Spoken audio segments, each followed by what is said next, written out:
What's up, people? Welcome back to Chris Chats Comics. My name is Chris Gonzalez, and it's Sunday night, so that means it's another episode of Single Issue Sundays, and I'm going to be discussing 5 issues today, and got a couple from DC. We got an indie. We got one for Marvel, and the Marvel portion of the Marvel DC crossover, so let's get into it. So welcome back, and Single Issue Sundays is the video series where I do like a recap, a review, and a discussion on some of the issues that I picked up on this previous New Comic Book Day on Wednesday, and you can go check out the haul video that showcases me picking up these comics. And sometimes during the series I will go over some of the digital issues that I read this week as well. No digital issues this week, but again, it's just gonna be 5 physical issues. And let's go ahead and start off with DC. We got The Flash, issue number 32. And this is written by Ryan North. The art is done by Gavin Guidry. The colors are done by Adriano Lucas, and the letters are done by Bo Duin. Please excuse if I mispronounced your name, buddy. But yeah, so really dug the first issue of Ryan North and Gavin Guidry's run, issue number 31. So we got the Flash. Some guy has set up an ad for the citizens of Central City to essentially put themselves in danger, and whoever gets the best video footage of the Flash saving them, they get $10,000. So the Flash has to deal with saving people all day, every day, and he's getting sick of it. So he's trying to figure out how to stop this, and there's something more nefarious going on behind this fad, this craze fad. So yeah, I've been really digging the artwork again. Gavin Guidry, his artwork reminds me of Chris Samnee's, and Chris Samnee is one of my favorites artists, and I'm just really love the panel layouts while Flash is saving these teenagers. So, and Ryan North, he's really good at writing family dynamics. I've heard he's done pretty well with that in the Fantastic Four run, and I've read like the first few issues of that run, so I'm definitely waiting for it to be in an omnibus so I can get it. But the artwork is pretty great, and I'm really, again, the family dynamics really great. The banter between the West family, really wholesome, and I just thought it was really good, and I feel like this is where Ryan North, his script shines. And again, really digging the artwork, and I appreciate the Ryan North's humor. And go ahead, so Flash, he's trying to figure out again how to stop this whole craze from happening, and then he comes across one of his arch enemies or nemesis, Captain Cold. He sees Captain Cold on top of a building. He doesn't think he's gonna jump, but he does. So Wally, he has to save Captain Cold, and he does. Again, artwork, look at how cool the artwork is. Again, very simple, gives that Silver Age aesthetic that I love. So again, really reminds me of Chris Samnee. So Captain Cold essentially tells Wally, like, hey, he's gotten some tips from the underworld that, again, there's something more nefarious going on behind this craze that's going on with, people trying to kill themselves for money. So Wally, again, he's trying to find out more solutions, and Wally actually develops these new powers where he can briefly see into the future. He calls them the flashes of insight. But he can't control it yet, so I'm assuming throughout, as this run progresses, he'll gain more control over it. And again, I liked how, see, we get a couple instances where some people are trying to, you know, set up them doing dangerous stunts, but Wally, he prevents them from doing it using his new power. And then again, just thought the artwork was really done well. And then Linda, Wally's wife, essentially figures out that Wally has been saving all these people, and some people end up getting hurt. Like this one kid got hurt by a train. Surprised he didn't die, but Wally, he's still pretty frustrated with what's going on, and his wife Linda figures out that Wally's been distracted from saving everybody. She's figured out, using her skills as a journalist, that someone's gathering materials to create a bomb. So Wally goes back to Captain Cold to find this bomb.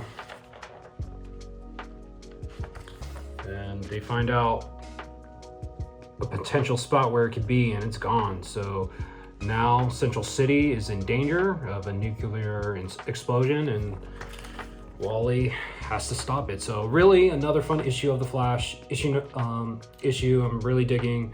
2 issues in, I'm digging Ryan North's run. I'm really digging the artwork by Chris Samney. Very lighthearted, loving the humor, love the family dynamics within Wally's family. So yeah, just another fun issue of the Flash, and that was issue number 32. And the last one from DC is Green Lantern, and this is issue number 34, and this is Legacy 601. Again, written by Jeremy Adams. The artwork is done by Iguera and Montos. The colors are done by Romulo Fajardo Jr., and the letters are done by Dave Sharp. And I'm going to sound like a broken record, but I've been loving Jeremy Adams' run on Green Lantern. It's very fun, one of the best and most consistent superhero comics out there. So Kyle Rayner, he is the main Green Lantern on Earth now. So we're going through, he's trying to round up the prisoners that escaped the science cells from Oa during the Starbreaker Supremacy arc. So I'm still iffy on his new design, but I think it'll grow on me, especially depending on the artist. But Kyle Rayner, he comes across this guy who escaped from Oa. And Kyle Rayner, since he is an artist, his constructs are always the most creative, so that's what I appreciate about him. And yeah, so he figures out how to stop this guy. And again, artwork was cool. The pacing in Jeremy Adams' Green Lantern run has always been great, always been fast and kinetic. Never slows down, and yeah, it's just fun. This comic is just really fun to me. So after he stops the bad guy, him and Odyssey, they need to find ways to make money. So Odyssey suggests, like, hey, you're an artist, why don't you just go to one of these movie studios and, you know, sell yourself? And Kyle says to her that it's not that easy. And then you got this producer who comes across Odyssey, and he's like, hey, you can be a star. And then it jumps to space, where we follow Hal now in his adventures. He has teamed up with Jaina of the Wonder Twins, and since he has gotten a vision from the Book of Oa, he's trying to figure out what's going on, and he believes that it has something to do with his future self sending him visions.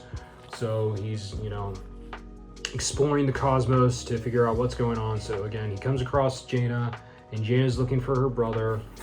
And yeah, and then while they're on this planet, Kyle gets like someone is like pulling on him, and like he crashes into this building, and it's revealed that the Guardians of Oa are on this planet as well, and they're trying to prevent Hal from continuing his journey because they believe that if Hal continues this journey, that he's going to cause the destruction of the universe. So we head back onto Earth. Kyle and Odyssey are having this meeting with this movie producer, and he explains to them that the star of his movie has dropped out, so he needs to find a replacement really quick or he's done. So I just thought this sequence was pretty funny, really humorous, and Odyssey, gets more money out of the producer, so now Kyle and Odyssey won't be broke. So that's pretty much where Kyle's story ends. And then Hal again is confronted by the Guardians, and the Guardians again explaining to Hal like, hey, you need to stop what you're doing, go back to Oa and just forget this is happening. But Al, being who Hal is, he disobeys them, and they're trying to kill him. The Guardians are trying to kill Hal because they believe, again, if Hal goes down this path that he's gonna cause some shit. So they're straight up trying to kill him. So we don't know what the Guardians, I believe they're searching for the same thing as well. I'm not quite sure yet. But Jaina rescues Hal, and while they're being chased by the Guardians of Oa, somebody helps them out, and it turns out to be this person, Toby Y2K. I have no idea who this character is. So this person saves Hal and Jaina, and yeah, that's where it ends. So I thought this was another fun issue of Green Lantern. Again, Jeremy Adams is always consistent on this title, and yeah, I'm always looking forward to reading this every month. So definitely recommend Green Lantern, and that was issue number 34. And now let's go ahead and move on to the lone indie book that I got this week, and that's Spirit of the Shadows, and this is from Oni Press, and this is written by Daniel Ziegler, and the story's done by Ziegler and Nick Cagnetti, and Nick Cagnetti also does the art and the colors on this, and the letters are done by Ferran Delgado. And this has been a great miniseries. I'm loving the artwork by Nick Cagnetti, very psychedelic, loving colors as well. Reminds me of Mike Allred, Jack Kirby, and yeah, it's just a story about this man who got murdered, and because he fell in love with this woman, and her father had him murdered, and he ended up getting resurrected, and we find out in this issue when he got resurrected what he does to the father. And he had been trapped in the spirit realm. He's just trying to get back to his love, and meanwhile he meets another spirit down named Elizabeth, and Elizabeth's sister is a witch, and we learn that Eric is actually responsible for Elizabeth's death.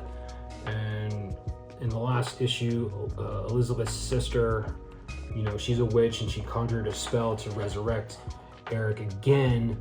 And meanwhile, her sister Elizabeth, she's still trapped in the spirit realm and finding these pages that recount Eric's life, and Elizabeth learns the truth about Eric. So, and we cut back in the flashbacks, and I like how the flashbacks are looks like they're drawn by colored pencil, and I'm just digging the artwork. So Eric, he came back, he murdered Katrina's husband, and just so they could be together again. And my only issue is that even though Eric murdered her husband, and she didn't really like her husband, it was like a forced prearranged wedding or marriage, she got over him being murdered really quick. So Eric had been working with this doctor to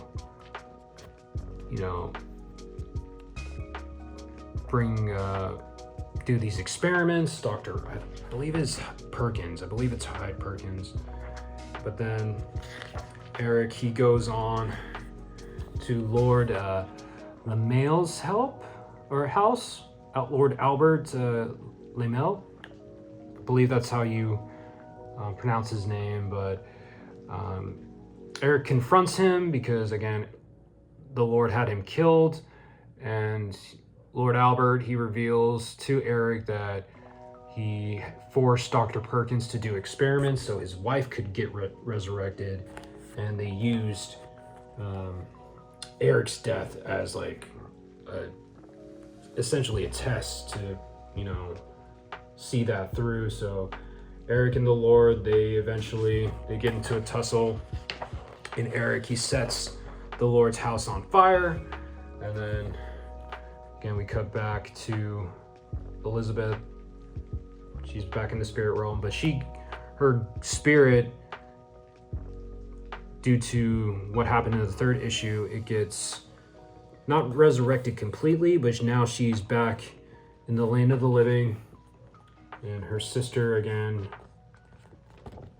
comes up with a plan with Lord Albert to have Eric, like, essentially lose all hope and force him to succumb to this it's called the spirit suppressor, which, you know, essentially destroys him, but he has to willingly accept that. So they trick him, and it's revealed that what you do while you're living affects what happens to your spirit in the afterlife.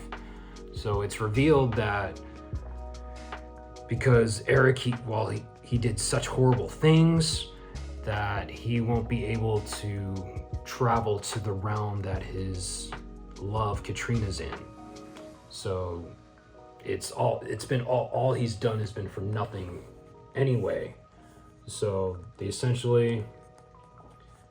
witch conjures up a projection of Katrina's ghost to convince Eric to, you know, give up all hope and succumb to, you know, essentially being sacrificed.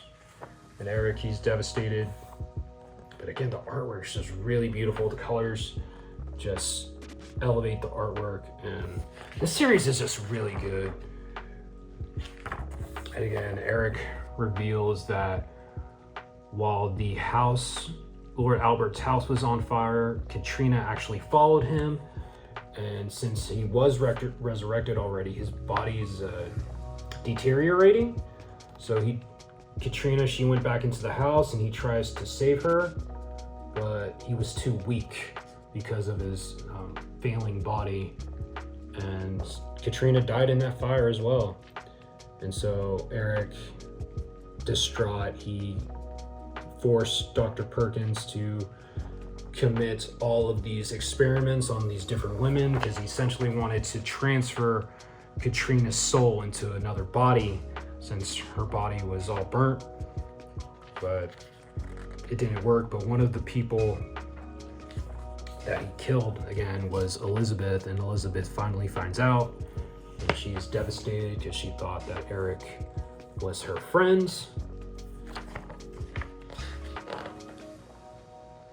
But then again, the witch and Lord Albert, they tried to convince Aaron to succumb to this spell to end his pain. But then Dr. Perkins, again, has a talk with Elizabeth's spirit, and he essentially convinces her that Eric did befriend her and he needs her now more than ever. So Elizabeth stops her sister from continuing the spell, and then Lord Albert, he takes over like this armor, and he eventually kills Dr. Perkins. And so that was pretty much it. And you know, she prevents her sister from finishing the spell. So that was the end of issue 4, and this is the penultimate issue. Again, I'm really loving this series, loving the artwork. The story's just been fantastic, very intriguing. I've been enthralled throughout, and I definitely want a hardcover of this. And it's, again, we got one more issue left, but I definitely recommend Spirits of the Shadows, and this is issue number 4. And that, again, that's from Oni Press. Now we move on to Marvel. We got the Amazing Spider-Man, aka the Amazing Spider-Carnage. And this is issue number 27. This is the finale of the Death Spiral crossover event with Venom, and this is legacy number 991. This is written by Joe Kelly. The pencils are done by Ed McGuinness, Carlos Gomez, and Francisco Mana. And the inks are done by Mark Farmer, Wade Von Grawbadger, and Ed McGuinness and Carlos Gomez and Francisco Mana. A bunch of inkers on this. We got colors by Marcio Menez and Eric Arcenega. And the letters are done by Joe Caramagna. And I thought this was pretty decent finale to the whole crossover. The artwork was really fun, and I appreciated it. And again, last issue, at the end, the Carnage symbiote, he took over Peter Parker, and now it's Spider-Carnage, and he's looking to, or Carnage at least, is looking to kill Torment. But Peter, again, being Peter, is having that internal struggle, and he's trying to, he has an internal fight with Carnage to, prevent him from taking over completely. So I, again, really enjoyed the artwork.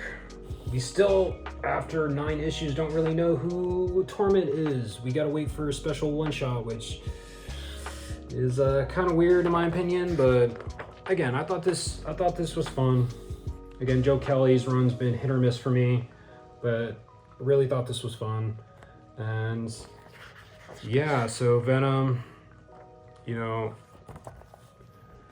Carnage briefly takes over, and he's fighting Venom, and they're trying to, Torment is still trying to kill Aunt May and Aunt Anna, Mary Jane's aunt. So Eddie Brock, he comes and he picks up, because Torment, they took off the remaining Shocker gauntlet, so Eddie Brock picks it up. He uses it against Carnage. The Carnage symbiote gets weak. Then Peter, his will, he prevents Carnage from taking over completely. And then finally get revealed. We get the reveal of at least what Torment looks like. But again, we don't know his name, we don't know who he is. He's just some random guy. But Venom stops him from killing Aunt May. And then, so artwork is great. But again, find out what Torment looks like. And again, he's some random guy, but Torment essentially goading Venom. He's like, put me in a jail, and once I heal, I'll kill everybody anyway.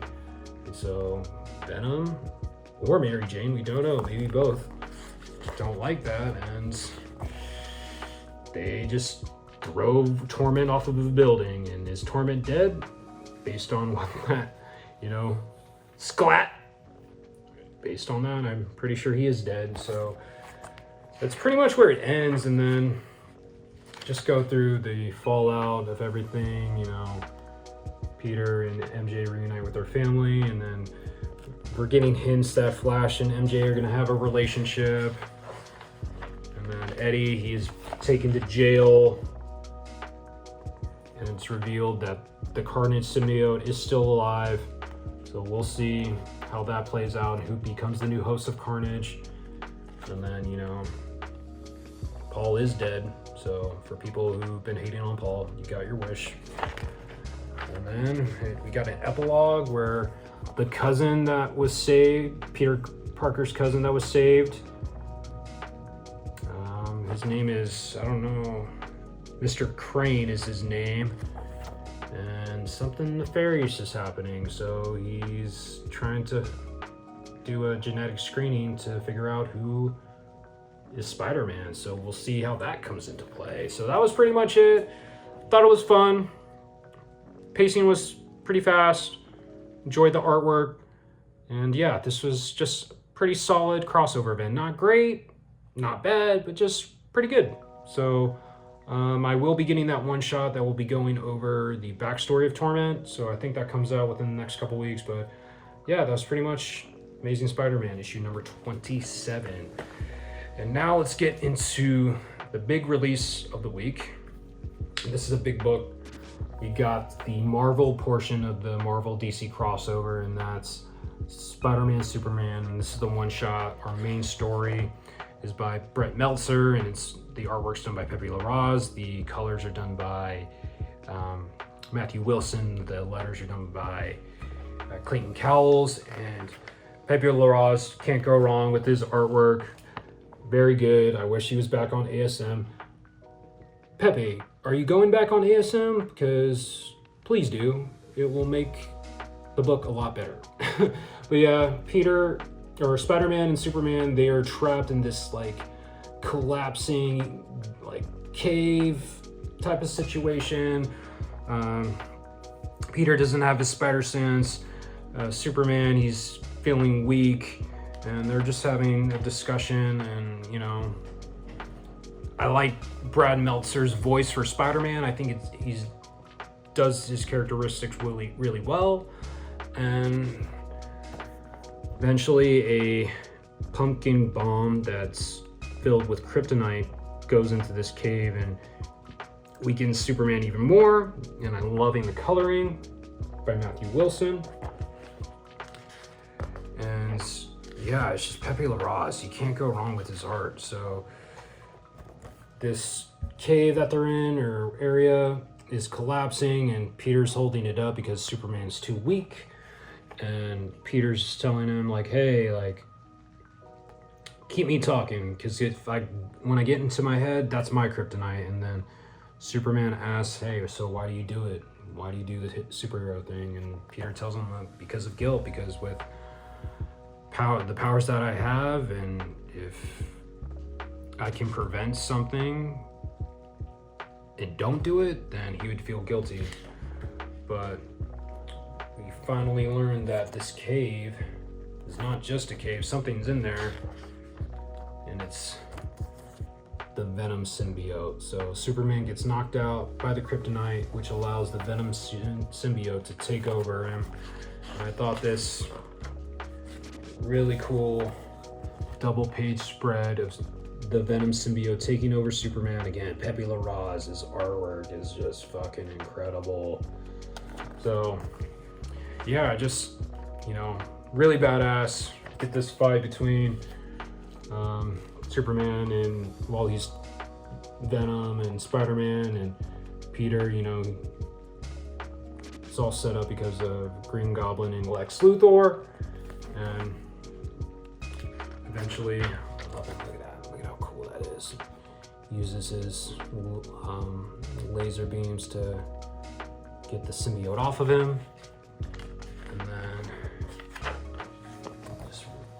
he was able to use some sonics to disperse the rest of the symbiote off of him. And then, yeah, they beat Green Goblin and Lex Luthor. And then cuts to a few weeks later, Peter Parker, he is at the gravesite of Uncle Ben's, and then Clark Kent shows up because they had a melding of the minds and they figured out what their secret identities are.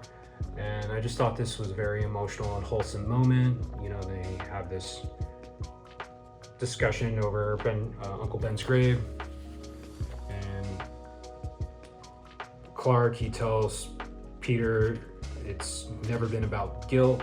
It's because you do it because great people and kind people, they taught you it's the right thing to do. So I thought that was really cool. And then they eventually go to the Kent's farm and they have dinner, and another great moment. So I thought this main story was really good, actually. After reading it again, thought it was really done well. So shout out to Brad Meltzer. He did his thing on the writing, and then of course Pepe Larraz, the MVP of that story, in my opinion. So then we get a story. It's called Metropolis Marvels, and this is written by Dan Slotts, and the artwork's done by Marcos Martin, and the colors are done by Munson Vicente, and then the letters are done by Joe Caramagna. And it's just Spider-Man Noir He's trying to take out Lex Luthor, and I'm loving the panel composition in this. And you know, Spider-Man Noir, he tries to kill Lex Luthor, but Superman stops him. And it's Superman has that old school like 1940s design, so I thought that the Golden Age design, thought that was pretty cool. So the artwork was the best part of this, in my opinion. I really dug the Amazing Fantasy 17 homage. Really cool. Nothing much to this one. I thought it was cool. So Lex Luthor, Superman, he saves Lex so he can, you know, take him to court, and then Lex, you know, he reveals that he lied and he admitted to framing J. Jonah Jameson for some crime. So that's pretty much where it ends. And they had this back and forth banter at this diner. So I thought it was cool. Nothing great, but the artwork was best. Then we got this story by Joe Kelly. It's called Sweethearts. It's again written by Joe Kelly. The artwork's done by Roberto Ramos. Colors done by Edgar Delgado, and the letters again by Joe Caramagna. This is my least favorite. It's just Gwen Stacy and Lana Lang talking about Peter and Superman and how they love him. Essentially, it was the weakest in my opinion. Roberto Ramos' artwork is cool. It's cool seeing Superman fighting Spider-Man's villains like Sandman, and then Spider-Man fighting Metallo. That was the best part, but other than that, it was pretty forgettable. And then we got another story that I liked, and this is Identity War, and this is written by Jeff Johns. Artwork's done by Gary Frank, colors done by Brad Anderson. Again, the letters are done by Joe Caramagna, and it's just the thing. And I thought the messaging in this story was done really well. It's just kind of has some political undertones with what's going on in the world today, how society is so quick to anger and we're so quick to pick one side or the other, and in reality we should just talk to each other, and just, even though we might not agree on everything, if we just talk and listen to each other, we can come to, you know, a compromise and a solution. So this is pretty much thing discussing that, and I just love Gary Frank's artwork, and I thought it was just incredible. And not a lot of Spider-Man in this, so it's more of a Thing story with Superman, and you know, it just shows how Mysterio comes across a Red Lantern battery, and he's using that to make the world angrier, especially the Hulk. And again, look at the artwork, so good. So all the heroes and the villains, they're succumbing to the anger, except for a few, like Superman, Cap, She-Hulk, Green Lantern, Hal Jordan, Green Lantern, Stargirl. So they come together to stop Mysterio and I believe Saturn Queen, something like that. And they tried to, you know, just like the moral of the story is, instead of fighting Hulk to, you know, calm him down, they just have a heart-to-heart talk with him. It's kind of corny, but I appreciate the message, and it's being political without being too on the nose, and I really appreciated that. And I feel like people can take a lot away from this. So that was one of my favorite stories in this, so I really appreciated it. And at the end, the Thing, he talks to a disgruntled Bruce Banner. So really great artwork, great messaging, really good story. And then this one is called Ghosting, and this is by it's written by Louise Simonson, and the artwork's done by Todd Knock. The colors are done by Rochelle Rosenberg, which she's a really nice woman. The letters, once again, by Joe Caramagna. He's low-key the undersung MVP of this crossover, because he did the lettering for most of it. But yeah, we got Steel. He's facing off of Hobgoblin, and then Hobgoblin, he stole some tech from Steel, and it's like a cloaking device, which, you know, prevents Steel from like hitting him with his hammer. But Thor comes in, and the tech doesn't affect Mjolnir. So I thought this was cool. Artwork was great by Todd Knock, but the story was whatever.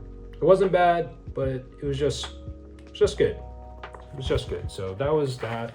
And then we got another story, Remarkable, and this is written by Stephanie Phillips. The art, and I'm assuming the colors are done by Phil Noto. And again, Joe Caramagna is the letterer. And we got Spider-Gwen. She's visiting Metropolis, and she comes across Supergirl, and Supergirl is like, "Oh, I thought you were Spider-Man," and then Spider-Gwen, she's like, "Oh, I thought you were Superman," and they kind of have a battle of wits. They're being really sarcastic with one another, and then they fight Livewire. They eventually take her down. I really appreciated Phil Noto's artwork in this, and I enjoyed Stephanie Phillips' humor. I feel like she nailed the humor of both Supergirl and Spider-Gwen, and eventually they learn to respect each other, and that was pretty much it. So it's fun. Again, like the humor, like the artwork, so that was fun.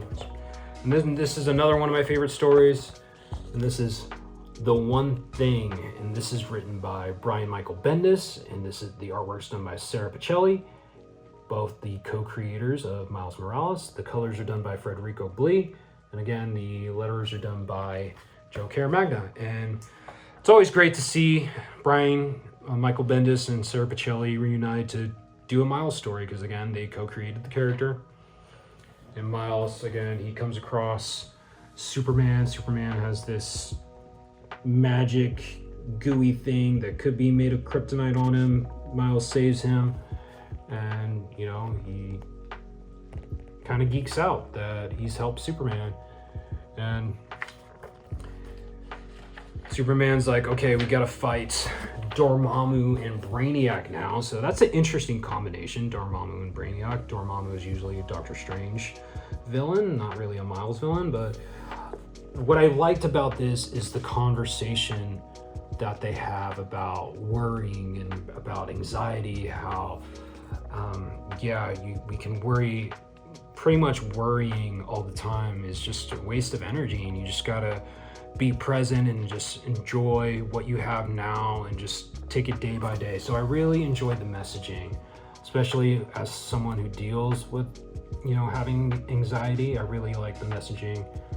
And again, like I said, it's great when Brian Michael Bendis and Sarah Pichelli do a story on Miles. So I really like this story. And then we got The Wondrous and the Worthy. And this is by Jason Aaron, and written by Jason Aaron. The artwork's done by Russ Dodderman, and the colors are done by Matthew Wilson, and again, Joe Caramagna is the letterer. So we have Darkseid's parademons. They essentially get the symbiotes on them, and they invade Earth, and Jane Foster Thor has to confront them, and she gets help from Diana Prince, aka Wonder Woman, and she fans out a little bit. And I like the artwork. Really cool. You know, they just have discussions on if they're worthy or not. Jane Foster feels like she doesn't deserve millionaires. She offers the hammer to Wonder Woman, but Wonder Woman, she tells her like, hey, I might be the princess of all the Amazons, but you Jane Foster, you are worthy of the hammer. So I thought that was pretty cool. And yeah, just another great shot. And I thought, look at Darkseid just having all black, the sword, badass. Loving the artwork and love this last shot. And then the final story we have is One of Those Days, and this is written by Jeff Loeb, and the art's done by Jim Chung. The colors are done by J. David Ramos, and again, the letters are done by Joe Caramagna. So shout out to Joe for doing all the lettering in this. And you know, it's a somber ending. It's just Spider-Man reflecting over the death of Gwen Stacy. And you know, the story is pretty much about grief, and Superman consoles him. And you know, essentially tells him we're gonna have bad days, but we're also gonna have good days. So it's best to focus on the good days. And I feel like this is the best thing Jeff Loeb has written in a while, and it was only 2 pages. So that was it. that was the Marvel version of the Marvel DC crossover, Spider-Man, Superman. I still think DC had the better crossover. I feel like this did drag on a little bit, but there were some excellent stories. I enjoyed the A story. I enjoyed the Brian Michael Bendis story. I really enjoyed the Jeff Johns story. The Jeff Loeb, you know, I was surprised how well I liked the Jeff Loeb one. The Jason Aaron one with Russell Dodderman was pretty cool. The Joe Kelly one was the weakest one in my opinion, and the Louise Simonson one was just okay. But overall, this was pretty good. Better than the Deadpool Batman one, but I still think out of, you know, both times that DC had the better versions, but this was still solid, so I recommend this. And that was it. That was all for this week. So let me know if you read any of these books, what your thoughts were in the comments below. And just remember to leave a like on the video, share the video if you can, subscribe to the channel if you haven't done so already. I'm trying to get 1,000 subscribers, so I would really appreciate it. And yeah, that was it. That was another episode of Single Issue Sundays. So thanks again for watching. This is Chris Chats Comics. I'm Chris Gonzalez, and I'm out. Peace. Yeah, okay.